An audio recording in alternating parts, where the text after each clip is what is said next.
ఒక కపులమ్మ సీతమ్మ వాళ్ళిద్దరు పిల్లలుంటారు. ఒక ఫంక్షన్ కళ్యాణంగా ఉంటుంది.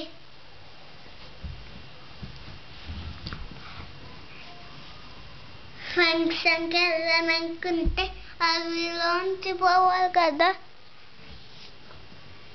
పోతుంటే చీకటైపోతే రస్త కనిపించదు కదా. ఆ దెన్నులోకి వెళ్తా. వెళ్ళినాక అన్ని చేత ఉంటాయి. ఇప్పుడు లయన్ వస్తే మనల్ని తినేస్తుంది అని భయపోతారు. కపిలమ్మకు ఒక ఐడియా వస్తుంది. వాళ్ళిద్దరు పిల్లలు ఉంటారు కదా, వాళ్ళని వెళ్ళమంటది.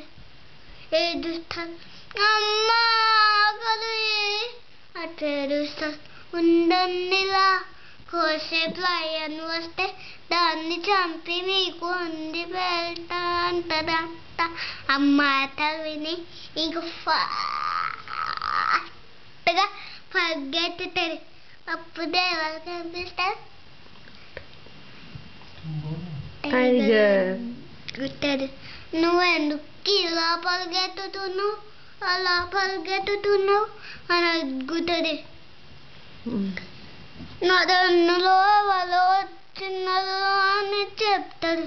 నువ్వు జంగల్ కింగువి అని చెప్పాలి. మనం ఇద్దరం వెళ్తాం సరే. వాళ్ళిద్దరు వెళ్తారు. ఇంకా లయన్ కొంచెం దూరం పోయినాక లయన్కు డౌట్ వస్తుంది. రెండు తోకలు కట్టుకుంటాయి. ఇంకా టైగర్ ఇంకా లయన్ వాళ్ళిద్దరు కట్టుకొని పోతారు.